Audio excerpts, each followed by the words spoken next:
लोकसभा चुनाव 2024 के लिए अब तेजी से समीकरण बदल रहे हैं। राजनीतिक पार्टियां एक एक सीटों को लेकर अपनी रणनीति बना रही हैं। सभी पार्टियां ज्यादा से ज्यादा सीट जीतने की जुगत में लग गई हैं। इस बीच सबकी नजर यूपी के समीकरण पर टिका हुआ है, क्योंकि यहां सबसे ज्यादा 80 लोकसभा की सीटें हैं। यही वजह है कि सत्ता पक्ष और विपक्ष दोनों ही यहाँ की चुनावी रणनीति को मजबूती से तैयार करने में लग गई है। बीजेपी पिछले दिनों इंडी गठबंधन के साथ रहे जयंत चौधरी को तोड़कर अपने साथ कर लिया है। ऐसे में यहाँ अब बीजेपी मजबूत स्थिति में आ गई है। इस दौरान जयंत चौधरी के एनडीए के साथ जाने के बाद अब बागपत लोकसभा सीट भी चर्चा में आ गई है और माना जा रहा है कि इस चुनाव में बागपत की सीट काफी चर्चा में रहने वाली है। तो आइए सीट और सियासत के इस एपिसोड में बात करते हैं बागपत सीट की और वहां के जातीय समीकरण को समझने की कोशिश करते हैं।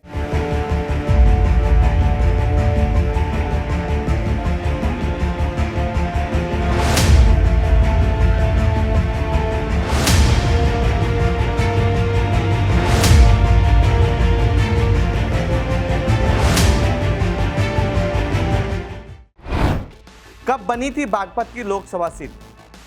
राजधानी दिल्ली से 82 किलोमीटर की दूरी पर स्थित बागपत लोकसभा राजनीतिक रूप से हमेशा से खास रहा है। बागपत जिला 1321 वर्ग किलोमीटर क्षेत्र में बसा हुआ है। बागपत लोकसभा निर्वाचन की सामाजिक स्थिति को देखें तो इसमें 5 विधानसभा आती हैं। इसमें बागपत, बड़ौद, छपरौली, मोदीनगर और सिवालखां शामिल है। फिलहाल इन 5 विधानसभा सीटों में से 3 पर बीजेपी और 2 पर आरएलडी का कब्जा है। इस क्षेत्र को जाट बहुल्य माना जाता है। बागपत लोकसभा सीट साल 1967 में बनी थी और सबसे पहले इस सीट पर जनसंघ ने जीत दर्ज की थी। इसके बाद कांग्रेस पार्टी यहां पर अपना परचम लहराया, लेकिन इस सीट का समीकरण साल 1977 यानी इमरजेंसी लागू होने के बाद बदल गया।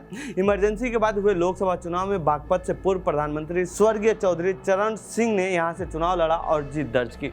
इसके बाद 1977, 1980 और 1984 में लगातार 3 बार लोकसभा चुनाव जीते, राजनीति के सर्वोच्च पद यानी प्रधानमंत्री पद तक पहुंचे। यही कारण है कि इस सीट को चौधरी चरण सिंह का कर्मभूमि कहा जाता है। चौधरी परिवार से कैसे दूर हुई बागपत की लोकसभा सीट?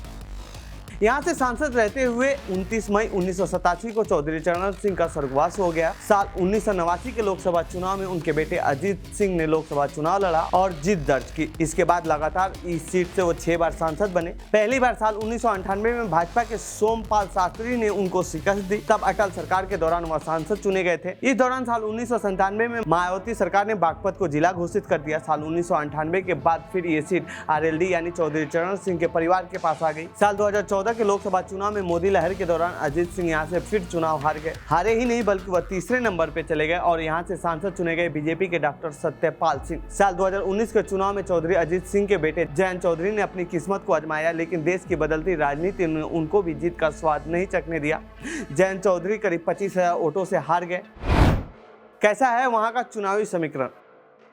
बागपत लोकसभा सीट पर 16 लाख के करीब वोटर हैं। पिछले 2 लोकसभा चुनाव 2014-2019 की बात करें तो करीब 10 लाख वोटरों ने मतदान किया था, जिसमें से 6 लाख से अधिक पुरुष और 4 लाख से अधिक महिला वोटर थी। यहाँ पर जाट, गुज्जर, त्यागी, राजपूत, मुस्लिम और दलित मतदाताओं का प्रभाव रहा है। यही वजह है कि यहाँ पर आरएलडी का दबदबा रहा है। यहाँ पर मुस्लिम और जाट वोटरों की गठजोड़ पर निर्भर करता है कि यहाँ से कौन जीतेगा।